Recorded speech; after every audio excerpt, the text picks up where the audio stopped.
नमस्कार, आप देख रहे हैं गैंग्स ऑफ राजस्थान और आपके साथ में विजेंद्र सोलंकी। बीते एपिसोड में हमने आपको दिखाया था कैसे आनंदपाल ने जीवन राम गोदारा की हत्या की। वो जीवन राम गोदारा जिसे आज एक तबका शहीद मानता है। वहीं हमने आपको बताया था कि जीवन राम गोदारा ने आनंदपाल को मरवाने के लिए 1 करोड़ की सुपारी दी। ये जानकारी आनंदपाल के इकबालिया बयान में दर्ज है। हालांकि इसके अलावा इसको किसी और माध्यम से वेरीफाई नहीं किया जा सकता।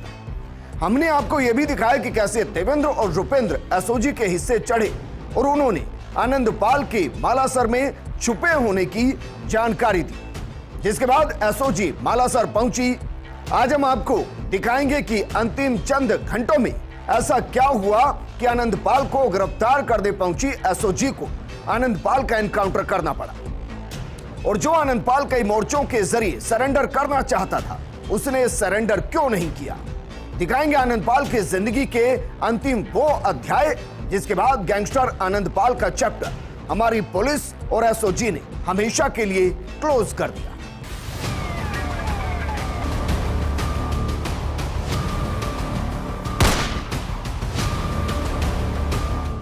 अब वक्त था आनंदपाल के जुल्मों से शेखावटी के साथ साथ राजस्थान के आजाद होने का। अब वक्त था पुलिस के अदम्य साहस के आगे गैंगस्टर की अंतिम सांसों को गिनने का। अब वक्त था आनंदपाल के अंत का। लेकिन यह सब कैसे हुआ?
दिनेश एमएन ज़ाब्ता पूरा है या कम रहेगा? करण शर्मा कम है सर, लेकिन समय भी कम है। दिनेश एमएन फोन को काटते हैं और तुरंत फोन लगाया जाता है चूरू के तत्कालीन एसपी राहुल बारहट। कुछ ही मिनटों में राहुल बारहट को पूरी स्थिति समझाई जाती। दिनेश एमएन क्यूआरटी टीम के साथ तुरंत मालासर पहुंचो, करण शर्मा से संपर्क करो। राहुल बारहट: जी सर। दिनेश एमएन से आदेश मिलते ही बिना वक्त गवाए राहुल बारहट अपनी टीम के साथ मालासर लोकेशन पर पहुंच जाते। तारीख 24 और गैंगस्टर आनंदपाल। मानो 24 का आंकड़ा आनंदपाल की कुंडली पर भारी था। 3 साल पहले 24 जुलाई को बीकानेर की सेंट्रल जेल में हुई गैंगवार में तो आनंदपाल बच गया था, लेकिन 24 जून 2017 को इसी घर में आनंदपाल की पुलिस ने घेराबंदी कर दी थी। अब मौके पर मौजूद थे चूरू के तत्कालीन एसपी राहुल बाहर, एसओजी के तत्कालीन additional SP Karan Sharma, CO विद्या प्रकाश, इंस्पेक्टर सूर्यवीर सिंह, इंस्पेक्टर मनोज गुप्ता, हरियाणा के आईपीएस नरेंद्र कुमार और ईआरटी कमांडो सोहन सिंह और बाकी हरियाणा पुलिस के कमांडो, ईआरटी और चूरू पुलिस के कमांडो और अन्य चुने हुए जवान मौजूद थे। सभी को पेड़ की ओट में एक लाइन में खड़ा कर एसपी राहुल बारहट और करण शर्मा ने ब्रीफ किया आनंद पाल को पकड़ने के लिए।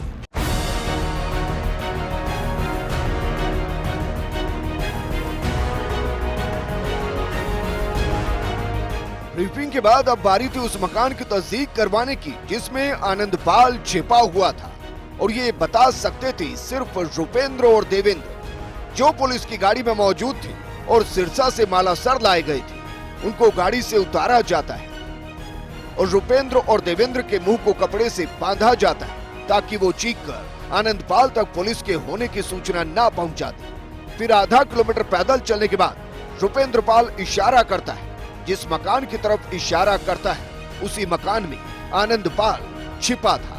इस घर के भीतर मोर्चा था। आनंद पाल ठीक यहां से दिख रही उस छत के उस कमरे में था।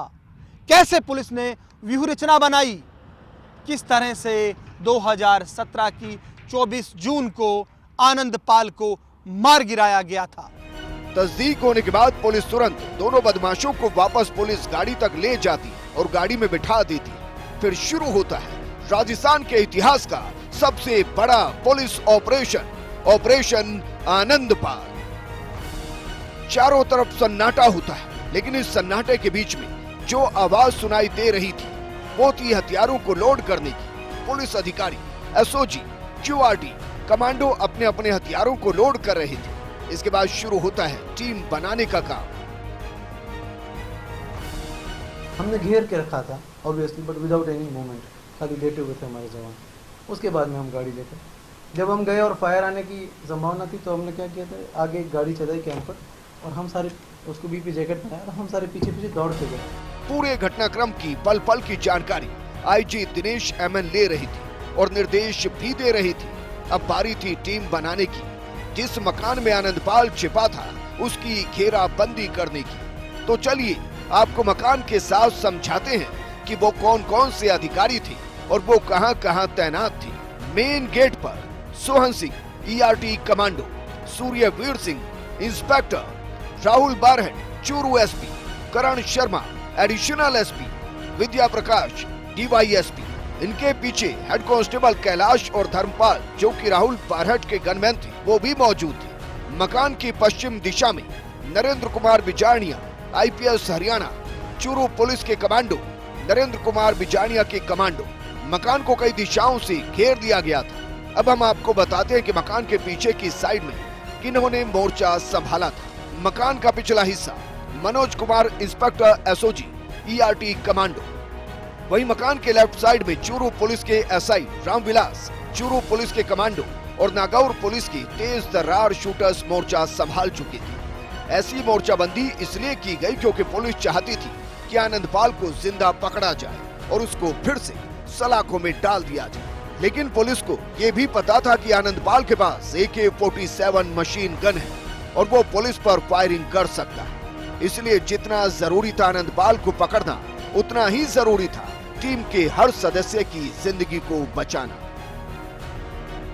रात 10:30 बजे आईजी दिनेश एमएन का phone additional SP Karan Sharma के पास आता है। करण शर्मा आईजी दिनेश एमएन को पूरी टीम और टीम की पोजीशनिंग की जानकारी देते हैं। दिनेश एमएन कहते हैं कि Karan, best of luck and take care with your whole team. Karan Sharma, yes sir. रात के 10:40 हो चुके थे। आईजी दिनेश एमएन का इशारा मिलते ही फील्डिंग बिछाई जा चुकी थी। मकान चारों तरफ से घेर लिया गया था।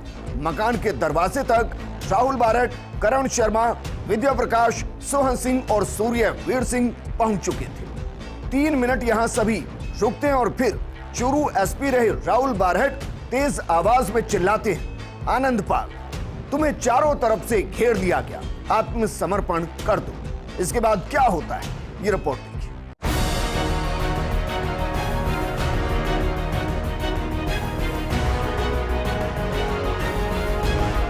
पहली बार आवाज लगाने के बाद जब कोई हलचल नहीं हुई तो उनके 17 सेकंड बाद राहुल बारहट ने दूसरी बार आवाज लगाई, आनंदपाल तुम चारों तरफ से घिर चुके हो, आत्मसमर्पण कर दो। लेकिन फिर कोई आवाज नहीं आई। 22 सेकंड इंतजार करने के बाद फिर राहुल बारहट ने आवाज दी, आनंदपाल तुम्हारे भागने के सभी रास्ते बंद हैं, सरेंडर कर दो। तीसरी बार आवाज लगाते ही श्रवण सिंह के घर की छत से मेन गेट पर फायरिंग शुरू हो गई। हर कोई अलर्ट हो गया। छत से लगातार आनंदपाल फायरिंग कर रहा था। पुलिस के सामने दोहरी दिक्कत थी। दरअसल पुलिस नीचे थी और आनंदपाल ऊपर।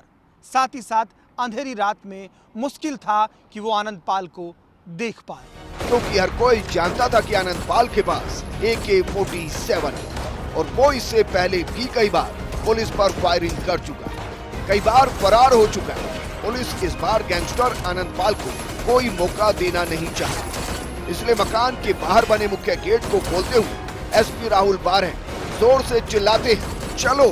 मकान की छत पर फायरिंग करते हुए ERT commando Sohan Singh, inspector Suryaveer Singh, SP Rahul Barhat, additional SP करण शर्मा, DYSP विद्या प्रकाश, हेड कांस्टेबल कैलाश और कांस्टेबल धर्मपाल सिंह मकान के बाहरी गेट से अंदर पहुंच गए। मकान के अंदर घुसने की कोशिश की, लेकिन अभी पुलिस के सामने एक और चुनौती थी। चुनौती थी घर के अंदर मौजूद श्रवण सिंह के परिवार से सामना करने की, बिना उन्हें चोट पहुंचाए आनंदपाल तक पहुंचने की। श्रवण सिंह के परिवार के 6 सदस्यों ने पुलिस पर अपने हाथों से ही हमला शुरू कर दिया। आइए आपको बताते हैं कि वो कौन कौन हैं जिन्होंने पुलिस टीम पर हमला किया। श्रवण सिंह, मकान मालिक राजू कंवर, श्रवण सिंह की पत्नी पूनम, श्रवण सिंह की बेटी अजीत सिंह, श्रवण सिंह का बेटा ओम कंवर, अजीत सिंह की पत्नी जगत सिंह, हनुमानगढ़ निवासी। पुलिस पर आनंदपाल गोलियां बरसा रहा था। श्रवण का परिवार पुलिस को घर के अंदर नहीं आने दे रहा था। तभी राहुल बारहट मकान के चारों तरफ तैनात पुलिस को कहते हैं, ऊपर की तरफ एक बार फायरिंग कीजिए ताकि आनंदपाल का ध्यान भटक जाए। पुलिस जैसे ही फायरिंग करती है, राहुल बारहट और अन्य पुलिस अधिकारी श्रवण के परिवार को कंट्रोल करते हैं और बाहर बने कमरे में बंद कर बाहर से कुंडी लगा देते हैं। घर के अंदर काफ़ी विरोध हुआ। जिनके द्वारा विरोध किया गया पहले उनको काबू में किया गया और उनको जो है हिरासत में लिया गया, जिसके बाद धीरे धीरे हमने ऊपर की ओर अपनी मूवमेंट बढ़ाई। अब बारी थी आनंदपाल को पकड़ने की।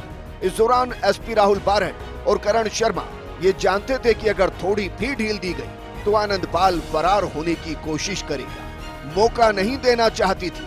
फिर क्या था, राहुल बारहट और सूर्यवीर सिंह ने आनंदपाल को आत्मसमर्पण करने के लिए बार बार कहा, लेकिन आनंदपाल लगातार फायरिंग करता रहा। अब पुलिस को हर हाल में आनंदपाल तक पहुंचना था। पुलिस तय करती है कि सीढ़ियों से ऊपर जाना है। पुलिस के सामने अभी भी बड़ा सवाल था कि क्या सच में जो ऊपर से लगातार गोली चला रहा है वो आनंदपाल है या नहीं। ऐसे में बिना वक्त गवाए सभी पुलिस अधिकारी सीढ़ियों से ऊपर चढ़ना शुरू करते हैं। सभी की धड़कनें तेज थी। तो समझिए वो कौन कौन से अधिकारी थे जो सीढ़ियों पर मौजूद थे। Sohan Singh, ERT commando, Suryaveer Singh, inspector Rahul Barhat, SP करण शर्मा, एडिशनल SP विद्या प्रकाश, DYSP। सीढ़ियों में मौजूद की मैं था, पीछे राहुल भट्ट साहब थे, फिर उसके बाद में अपने करण शर्मा जी, विद्या प्रकाश जी, सूर्यवीर जी, ये लाइन में थे हम सब। चूरू साहब के 2 गनमैन थे, चूरू के वो भी थे, हमारे हेड साहब सब इस लाइन में थे, एक लाइन में। इससे पहले हेड कांस्टेबल कैलाश और कांस्टेबल धर्मपाल ने अपनी बहादुरी का परिचय देते हुए सारी सीढ़ियां पार कर ली थी और सीढ़ियां पूरी होते ही लेफ्ट साइड में बने कमरे में अपनी अपनी पोजीशन ले चुके। बस इसके बाद क्या था, एक के बाद एक फायरिंग हो रही थी। करण शर्मा के कान में लगे ब्लूटूथ से लगातार IG दिनेश MN की आवाज आ रही थी।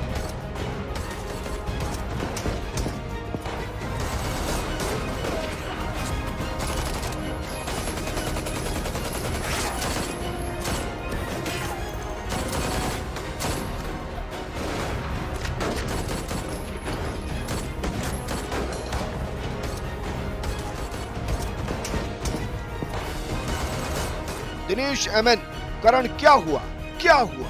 करण शर्मा, वेट सर। लेकिन फायरिंग के बीच में जवाब देना करण शर्मा के लिए लगातार मुश्किल था और यही वजह है कि वो बस एक ही जवाब बार बार दे रही थी, वेट सर।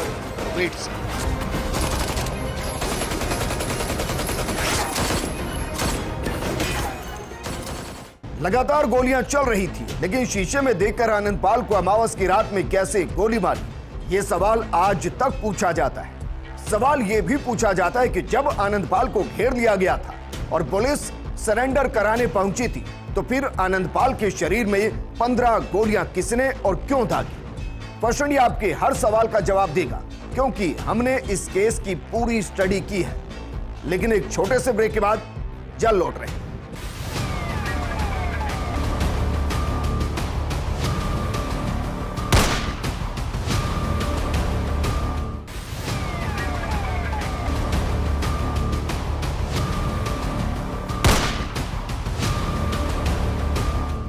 ब्रेक के बाद आपका स्वागत है।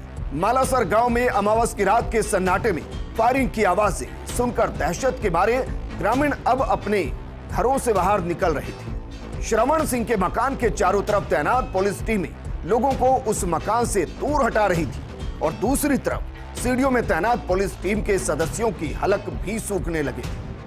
सीढ़ियों में तैनात पुलिस अधिकारियों के लिए अब सबसे बड़ी समस्या ये थी कि जहां ऊपर से फायरिंग हो रही है उस लोकेशन को कैसे देखा जाए। तो ये भी देखिए शीशा कहां से आया और शीशे में देखकर आनंदपाल को कैसे मारा गया। अब गैंगस्टर आनंदपाल के अंत के चंद मिनट बाकी थे। ये रिपोर्ट है।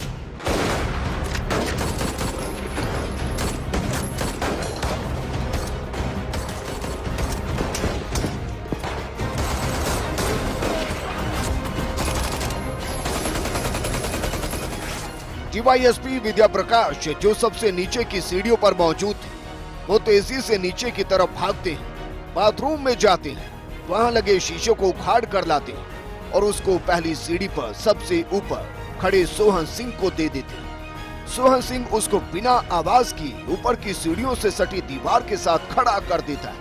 हम आज ले नहीं जा पाए थे, हमने उसके घर से नीचे से शीशा एक लाए और जो इतना बड़ा होता है ना कांच का शेव बनाने वाला, वो कहीं से हमको मिला, तो उसको लगा कि हमने होना चाहिए था, लेकिन इतना जल्दी इंफॉर्मेशन आई थी कि कोई टाइम नहीं था, रिएक्शन था। इसके बाद एसपी राहुल बारन लकड़ी की एक स्टिक से उसी शीशे को धीरे धीरे राइट की तरफ खिसकाना शुरू कर दिया। तभी शीशे में एक आदमी सीढ़ियों की तरफ आता दिखाई देता है। वो शख्स तेजी से ताबड़तोड़ फायरिंग कर रहा था, चिल्ला रहा था, आज कौन ही छोड़ू। अपनी तरफ आता देख ईआरटी कमांडो सोहन सिंह चिल्लाया, आगो आगो। एकदम से ही वो सामने आ गए, एकदम ही मैंने कहा वो आ गए थे, वो आते ही सामने फिर आमने सामने हो ही गए। फिर मान लो फर्स्ट अटैक इधर से हो गया। तो फिर खुद को बचाने के लिए कमांडो सोहन सिंह ने लेफ्ट हैंड से AK-47 का ट्रिगर दबा दिया और ब्रस्ट खोल दिया। जैसे ही वो शख्स आया तभी सोहन सिंह की AK-47 से निकली गोलियां उस शख्स के शरीर को भेदती चली। उधर उस शख्स की गोलियों से सोहन सिंह और सीढ़ियों के लेफ्ट साइड में बने कमरे में तैनात कांस्टेबल धर्मपाल सिंह गंभीर रूप से घायल हो गए। लेकिन कुछ गोलियां सोहन सिंह की और कुछ गोलियां कांस्टेबल धर्मपाल की उस शख्स के शरीर में धंस चुकी थी, जो छत से पुलिस पर लगातार गोलियां चला रहा था।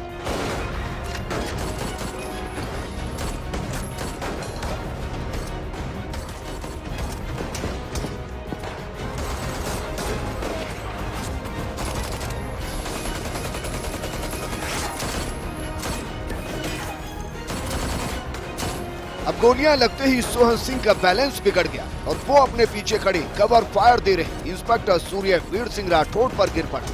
सूर्यवीर सिंह भी अपना संतुलन खो बैठे और पीछे खड़े करण शर्मा और विद्या प्रकाश पर गिर पड़े। तभी सीढ़ियों के ऊपरी छोर पर किसी व्यक्ति के गिरने की आवाज आई और अचानक फायरिंग रुक गई। चारों तरफ सन्नाटा था। तभी करण शर्मा के कान में लगे ब्लूटूथ से दिनेश एमएन की आवाज साफ सुनाई देती है। दिनेश एमएन कहते हैं, क्या हुआ क्या हुआ क्या हुआ। अपना होश खो बैठे पुलिस टीम के अधिकारियों ने एक बार फिर से हिम्मत जुटाई और ऊपर देखा तो फायरिंग करने वाला शख्स गिर पड़ा। हिम्मत जुटाकर सारे अधिकारी ऊपर पहुंचे और विद्या प्रकाश इस शख्स की तस्दीक करवाई तो पता चला कि वो शख्स कोई और नहीं बल्कि 5 लाख का इनामी गैंगस्टर आनंदपाल सिंह उर्फ एपी था। पुलिस टीम आनंदपाल को पकड़ने पहुंची थी, बार बार सरेंडर करने को कहा, लेकिन अंत में आनंदपाल के शरीर में कई गोलियां थी। कमांडो सोहन सिंह और कांस्टेबल धर्मपाल घायल थे। आनंदपाल की तस्दीक होते पुलिस आनंदपाल के शरीर को लेकर अस्पताल पहुंचती, जहां उसे मृत घोषित कर दिया। वहीं आनंदपाल की गोली से गंभीर घायल हुए ईआरटी कमांडो सोहन सिंह और कांस्टेबल धर्मपाल को तुरंत जयपुर रेफर किया जाता। IG Dinesh MN, ADG ATS SOG Umesh Mishra Jaipur से मालासर के लिए रवाना हुए। अब हम आपको बताते हैं वो सच जो केवल पुलिस महकमा जानता है या फिर हम जानते हैं कि पुलिस टीम की तरफ से किस अधिकारी ने कितनी गोलियां चलाई और उनके हाथों में कौन कौन से हथियार थे। राहुल बारट एसपी, हथियार था उनके पास AK-47, उन्होंने इस दौरान 2 गोलियां चलाई। सोहन सिंह ईआरटी कमांडो, उनके हाथ में हथियार था AK-47, उन्होंने सबसे ज्यादा 30 गोलियां चलाई। करण शर्मा एडिशनल एसपी, उनके हाथ में हथियार था ग्लोक पिस्टल 9mm, उन्होंने गोलियां चलाई 4। सूर्य वीर सिंह इंस्पेक्टर, उनके हाथ में हथियार था ग्लोक पिस्टल 9mm, उन्होंने गोलियां चलाई 7। विद्या प्रकाश डीवाईएसपी, उनके हाथ में हथियार था ग्लोक पिस्टल 9mm, उन्होंने गोलियां चलाई 3। धर्मपाल कांस्टेबल, उनके हाथ में हथियार था AK-47, उन्होंने गोलियां चलाई 12। धर्मवीर सिंह, उनके हाथ में हथियार था AK-47, गोली चलाई सिर्फ 1। नरेंद्र कुमार बिजानिया IPS हरियाणा, उनके हाथ में हथियार था पिस्टल 9mm, गोलियां चलाई 6। इसके अलावा अन्य पुलिस अधिकारियों और कमांडो की तरफ से कुल 155 फायर किए गए, जिनमें से आनंदपाल सिंह को 15 गोलियां लगी थी। इन्हीं गोलियों की वजह से आनंदपाल की आतंक का अंत हुआ था।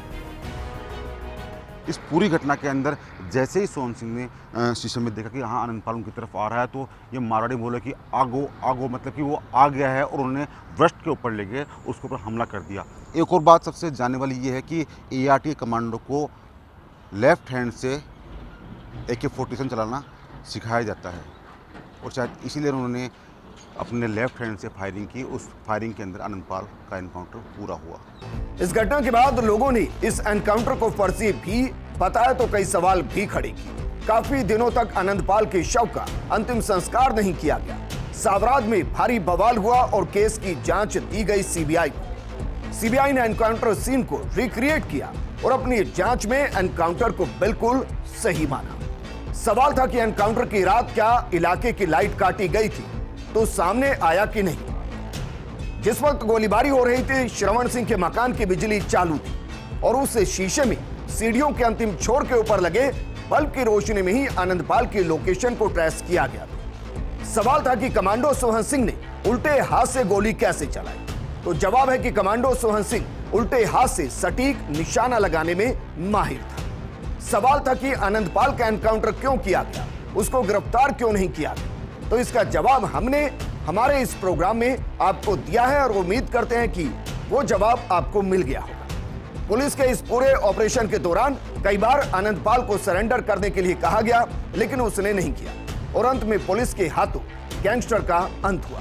पुलिस टीम के लिए हम सिर्फ इतना ही कहेंगे, वेल डन।